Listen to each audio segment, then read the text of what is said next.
एक गांव था चंपकपुर, जहां थोड़ी दूरी पर एक चिड़ियाघर था। वहां हर प्रकार के जानवर, पक्षी, चाहे छोटे हो या बड़े, हर प्रजाति के रंग बिरंगे पशु पक्षी रहते थे। दूर दूर से लोग उस चिड़ियाघर में घूमने आते थे।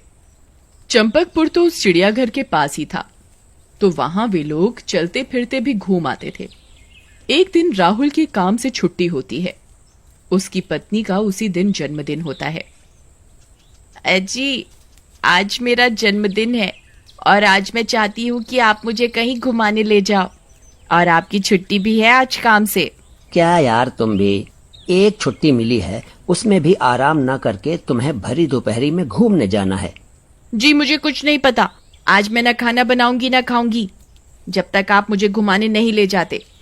रोज रोज तो मैं आपसे कहती नहीं, आज मेरा जन्मदिन है तो आपको खुद से कोई सरप्राइज देना चाहिए था, पर यहाँ तो मैं खुद आपसे कुछ बोल रही हूँ, तब भी आपसे नहीं चला जा रहा।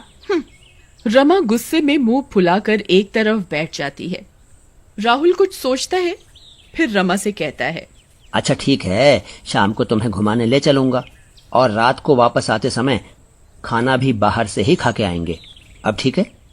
अभी बहुत धूप भी है और घूमने का मजा शाम को ही आता है, इसलिए अब गुस्सा छोड़ दो। रमा खुश हो जाती है। फिर शाम को वे लोग तैयार होते हैं। अरे इसे बोल तो दिया, पर लेके कहाँ जाऊं जहाँ पैसे भी कम खर्च हों और इसका घूमना भी हो जाए। अरे हाँ, गांव के पास चिड़ियाघर है, वहां ले जाता हूँ।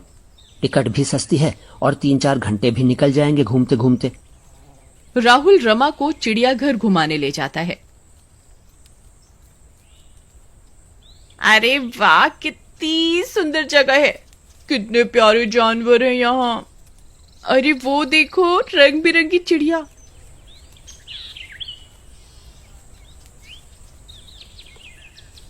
अरे वाह, शेर भी है। बहुत मजा आ रहा है। कितनी अच्छी जगह लाए हो आप मुझे घुमाने के लिए। हाँ, मुझे लगा तुम्हें जानवरों से प्यार है तो तुम्हें यहीं ले आता हूँ तुम्हारे जन्मदिन पे। देखो बिल्लियाँ कितनी प्यारी प्यारी हैं यहाँ।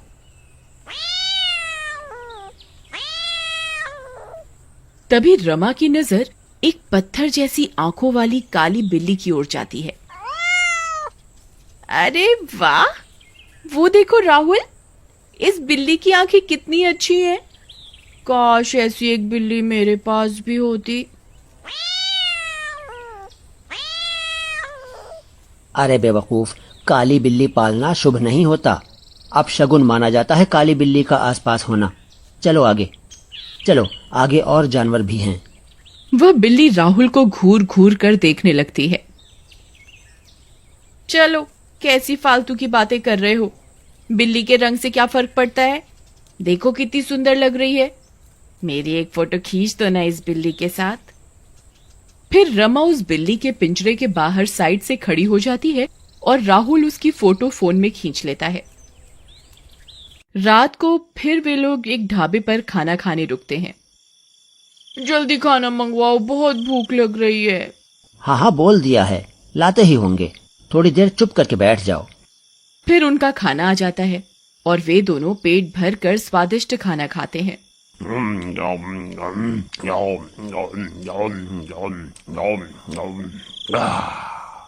अब सब कुछ हो गया तो थोड़ा जल्दी चलो, रात काफी होती जा रही है, समय से घर पहुंचना है, सुबह काम पे भी जाना है। फिर वे दोनों वहां से निकलकर घर की ओर जा रहे होते हैं। तभी रास्ते में उन्हें एक बिल्ली की आवाज सुनाई देती है।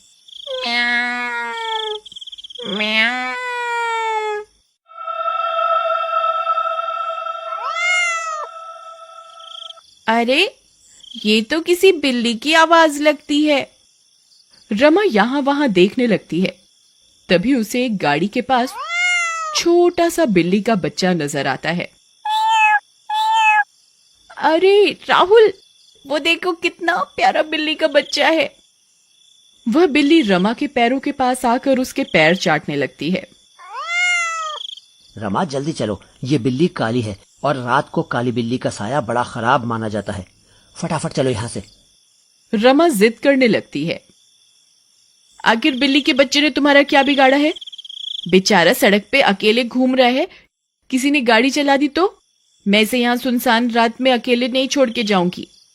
और वह जिद करके उस बच्चे को अपने साथ घर ले जाती है, राहुल के लाख मना करने के बाद भी।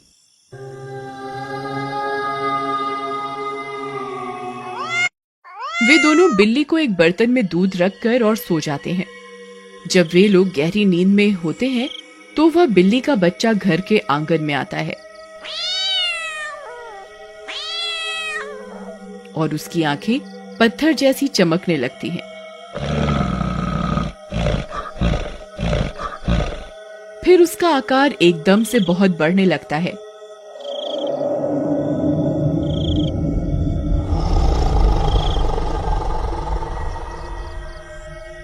और वह भूतिया काली बिल्ली का रूप ले लेता है।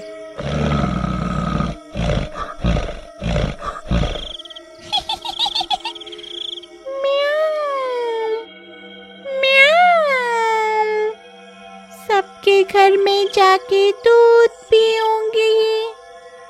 म्याऊ म्याऊ म्याऊ।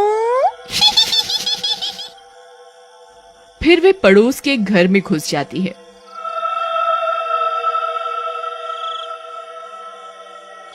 वहां किचन में दूध और खाने पीने का सामान रखा देखती है तो उस पर टूट पड़ती है। तभी नेहा की नींद खुल जाती है। अरे, ये किचन से कैसी आवाजें आ रही हैं? कोई घुस तो नहीं गया मेरे घर में?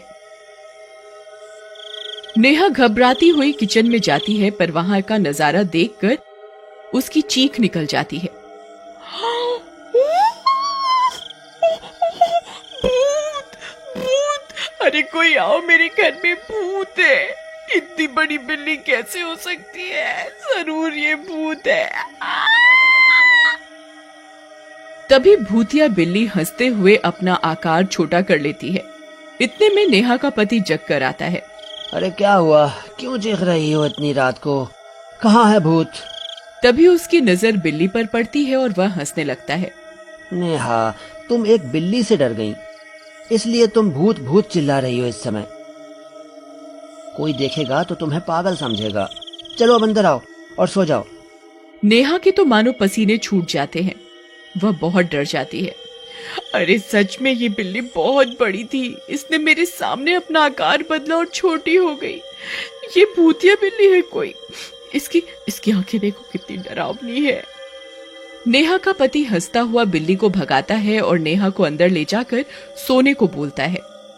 इतने में बिल्ली फिर भूतिया रूप लेकर नेहा को आवाज लगाती है। नेहा,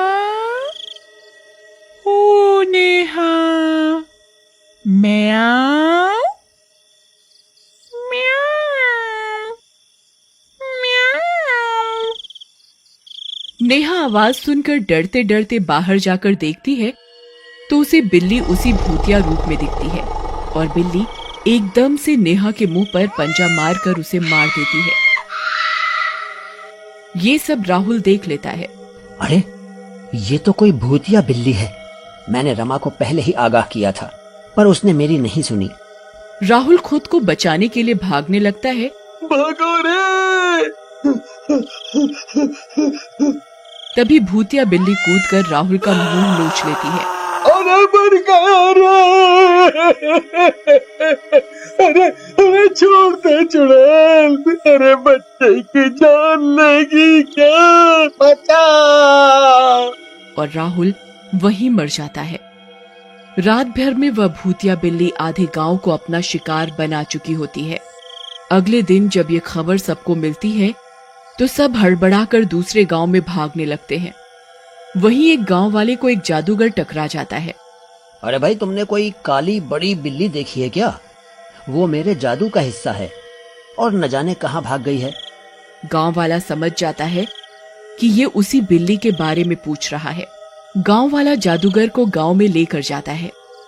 अच्छा, तो तू यहाँ अपनी ताकत का गलत फायदा उठा रही है, हैं? भूतिया बिल्ली उसे देखकर डर जाती है। तभी जादूगर अपने जादू से एक पल में भूतिया बिल्ली को वापस आम बिल्ली बना देता है और एक पिंजरे में कैद कर उसे अपने साथ ले जाता है। एक बार की बात है, एक गांव में एक लड़का रहता था। उस लड़के का नाम सौरभ था। सौरभ एक 21 साल का लड़का था। सौरभ के माता पिता का देहांत उसके बचपन में ही हो गया था, इसीलिए वो अपनी नानी के साथ गांव में रहता था। सौरभ की नानी सौरभ को बहुत प्यार करती थी और उसका बिल्कुल उसके माँ बाप की तरह देखभाल करती थी। सौरभ भी अपनी नानी से बहुत प्यार करता था। नानी ने सौरभ को कभी भी उसके माँ बाप की कमी महसूस नहीं होने दी। नानी को मोर और मोरनी पालने का भी बहुत शौक था। उनके पास एक बहुत बड़ा बगीचा था जिसमें बहुत सारे मोर और मोरनी थे। नानी उनकी बहुत देखभाल करती थी। वे उन मोर और मोरनी को अपने बच्चों की तरह ही रखती थी। एक दिन सौरभ अपनी नानी से अपनी पढ़ाई के सिलसिले में बात कर रहा था। नानी माँ, मुझे अपनी पढ़ाई के लिए देश के बाहर पढ़ने जाना है। अरे वाह बेटा, ये तो बहुत बढ़िया सोचा है तूने। देश के बाहर जाकर पढ़ेगा तो बड़ा आदमी बनेगा और अपनी नानी माँ का नाम रोशन करेगा। नानी, मैं बहुत खुश हूँ कि आप मेरे इस फैसले से सहमत हो। मैं जल्दी ही यहाँ से जाने के लिए रवाना हो जाऊंगा। अरे इतनी जल्दी क्यों? अपनी नानी से दूर जाने की ज्यादा जल्दी है तुझे। नहीं नहीं नानी माँ, ऐसा नहीं है। मुझे क्यों जल्दी होगी आपसे दूर जाने की, पर मेरी पढ़ाई भी तो जरूरी है ना। ठीक है, पर तू एक बात बता कि जब तू यहाँ से चला जाएगा तो मैं कैसे अपना दिल बहलाऊंगी, कैसे अपना मन लगाऊंगी। नानी सौरभ के इतना मनाने पर मान जाती है और उसे बाहर देश पढ़ने के लिए जाने के लिए हाँ कर देती है। ठीक है, जैसी तेरी मर्जी। कुछ ही दिनों बाद सौरभ बाहर देश पढ़ने के लिए चला जाता है और गांव में नानी अपने मोर मोरनी के साथ सौरभ के इंतजार में अकेली रहने लगती है। बहुत साल हो गए थे सौरभ को गए हुए, पर फिर भी नानी उसका उतनी ही तीव्रता से इंतजार करती रही और सौरभ वो विदेश में दिल लगाकर पढ़ाई कर रहा था। वो भी अपनी नानी माँ से मिलने के लिए बहुत उत्सुक था। एक दिन सौरभ अपनी नानी माँ से फोन पर बात करता है। हेलो नानी माँ, नानी माँ, आप कैसी हो? तबीयत तो सही है ना आपकी? वहाँ गांव में आपका मन तो लग रहा है ना? हाँ बेटे, मैं बिल्कुल सही हूँ। यहाँ मैं अपने मोर मोरनियों के साथ अपना मन लगा लेती हूँ, पर तेरी याद भी बहुत आती है। दिन भर तेरी चिंता करती हूँ कि तू कैसा होगा, खाना खाया होगा कि नहीं, तू ठीक से पढ़ाई कर रहा होगा कि नहीं। अरे अरे अरे अरे मेरी नानी माँ, मैं भी यहाँ ठीक हूँ। पढ़ाई भी सही चल रही है। बस आपको एक खुशखबरी देनी थी। मैं 2 महीने बाद अपनी पढ़ाई खत्म करके गांव वापस आ जाऊंगा। अरे वाह बेटे, मैं बहुत खुश हूँ कि तू वापस गांव जल्दी आ जाएगा। मैं तेरा इंतजार करूंगी। हाँ नानी माँ, तुम चिंता मत करो, मैं जल्दी ही आ जाऊंगा। 2 महीने बीत जाते हैं। आज मेरा बेटा आने वाला है। वो पक्का मुझे देखकर सबसे पहले तो गले लगा लेगा। जब वो आएगा तो उसे ढेर सारी स्वादिष्ट स्वादिष्ट मिठाइयाँ खिलाऊंगी। पता नहीं वो बाहर देश में कैसा खाना खाता होगा। यहाँ मेरे हाथ का खाना खाएगा तो बहुत खुश हो जाएगा। वहीं दूसरी ओर सौरभ गांव जाने के लिए रवाना हो जाता है। सौरभ एयरपोर्ट पर उतर जाता है और कैब करके गांव की तरफ निकल जाता है। सौरभ भी अपनी नानी माँ से मिलने के लिए बहुत बेताब होता है। सौरभ कैब में बैठा हुआ होता है, तभी सामने से एक बड़ा सा ट्रक आ जाता है। कैब के ड्राइवर का ब्रेक फेल हो जाता है और उनका एक्सीडेंट हो जाता है। एक्सीडेंट में ड्राइवर और सौरभ दोनों ही घायल हो जाते हैं। ट्रक वाला उन दोनों को हॉस्पिटल ले जाता है। ड्राइवर को फिर भी बचा लेते हैं, पर सौरभ को नहीं बचा पाते और सौरभ वहीं पर मर जाता है। हॉस्पिटल वाले सौरभ की लाश को शमशान में जाकर दफना देते हैं। वहां नानी सौरभ के इंतजार में बैठी होती है। इतनी देर हो गई, ये सौरभ अभी तक आया क्यों नहीं? नानी वहीं घर के बाहर दरवाजे पर खड़ी होकर सौरभ की राह देखती रही, पर इस बात से अनजान थी कि अब सौरभ कभी नहीं। नानी को दरवाजे पर इतनी देर से खड़ा देख एक शख्स उनके पास आता है और पूछता है, अरे नानी, इतनी देर से यहाँ दरवाजे पर क्यों खड़ी हो? तुम्हारी तबीयत बिगड़ जाएगी। जाके अंदर घर में बैठकर आराम करो। नहीं नहीं, मैं यहाँ अपने सौरभ की राह देख रही हूँ, वो बस आता ही होगा। फिर नानी अंदर जाकर बैठ जाती है। बहुत दिन बीत जाते हैं। नानी सौरभ को लेकर बहुत परेशान होती है। मुझे सौरभ की बहुत चिंता हो रही है। पता नहीं कब आएगा, इतने दिन हो गए हैं। एक दिन जहाँ सौरभ की लाश दफन की गई थी, वहाँ एकदम से हलचल होने लगती है। सौरभ के शरीर से उसकी आत्मा निकलने लगती है और वो एक भूत बन जाता है। अब मैं अपनी नानी से मिलकर ही जाऊंगा। वो कितनी चिंता में होगी, मेरी कितनी चिंता कर रही होगी। जब उन्हें पता चलेगा कि मैं जिंदा नहीं हूँ तो वो कितनी दुखी होंगी। इससे पहले कि ये बात उन्हें किसी और से पता चले, मुझे ही कुछ करना पड़ेगा। भूत गांव की तरफ जाने के लिए रवाना हो जाता है। जब वो नानी के घर पहुंचता है तो वो देखता है कि उसकी नानी माँ अभी भी उसके इंतजार में बैठी है। अभी भी वो उसी उम्मीद में है कि कब उनका सौरभ लौट कर आएगा और कब अपनी नानी माँ को गले लगा लेगा। नानी सौरभ के इंतजार में इतनी पागल हो गई थी कि वो अपनी मोर मोरनियों से भी पूछ रही थी, अरे क्या किसी ने मेरा सौरभ देखा क्या? वो वापस आने वाला है, मुझे पता है वो आने ही वाला होगा। जब भूत ये सब देखता है तो वो अपने आप को रोक नहीं सका और जाकर अपनी नानी के सामने खड़ा हो जाता है। नानी माँ, मैं आ गया। देखो, मैं आपके सामने हूँ। मैंने आपको बहुत इंतजार कराया है ना, अब नहीं कराऊंगा। मैं वापस आ गया हूँ। पर नानी भूत को नहीं देख पाती। भूत को कुछ समझ नहीं आ रहा था कि वो क्या करे। अब कैसे वो अपनी नानी को बताए कि वो अब जिंदा नहीं है। नानी सौरभ के ख्यालात में इतनी खो चुकी थी कि उनको खाने पीने का ध्यान ही नहीं रहता। नानी या तो चौखट पर खड़ी नजर आती थी या फिर अपने मोर मोरनियों से सौरभ के बारे में बात करती हुई नजर आती थी। भूत नानी की ऐसी हालत देखकर बहुत परेशान हो जाता है। फिर उसको एक उपाय सोचता है। नानी माँ को अपने मोर बहुत पसंद हैं। अब यही मोर मेरी नानी को मेरे बारे में बताने में मदद करेंगे। नानी जब भी चौखट पर खड़ी होती थी या कहीं और होती थी तो भूत उनका एक मोर चुरा कर ले जाता था। भूत हर रोज नानी का एक मोर चुरा कर ले जाता था और उनको एक जंगल में जाकर बांध देता था। थोड़े दिन बाद नानी को महसूस हुआ कि उनके बगीचे से कुछ मोर कम होने लगे हैं। नानी को कुछ समझ नहीं आता कि ये सब कैसे हो रहा है। एक बार नानी को बगीचे में किसी के पैरों के निशान दिखाई देते हैं और उनके साथ मोर के पैरों के भी निशान थे। हो ना हो, ये जरूर चोर का काम है। लगता है कोई चोर मेरे मोरों की चोरी कर रहा है। अब मैं इन पैरों के निशानों का पीछा करती हूँ, क्या पता शायद उस चोर का पता चल जाए। नानी उन पैरों के निशानों का पीछा करते करते एक जंगल की तरफ पहुंच जाती है। भूत नानी को जंगल की तरफ आते हुए देख लेता है और फिर सारे मोरों को बाहर छोड़ देता है। नानी एक साथ ढेर सारे मोरों को आते हुए देखकर समझ जाती है कि ये उसके ही मोर हैं और अपने मोरों को सही सलामत अपने सामने देखकर खुशी से रोने लगती है। भूत नानी के सामने आकर खड़ा हो जाता है और उसमें से एकदम से रोशनी चमकने लगती है और फिर वो भूत सौरभ जैसा दिखने लगता है। नानी उसे देखकर पहले तो डर जाती है, फिर सौरभ को अपने सामने देखकर खुशी से उसको गले लगा लेती है, पर वो उसे छू नहीं सकती क्योंकि वो तो सिर्फ उसकी आत्मा होती है। ये क्या, मैं तुझे छू क्यों नहीं पा रही?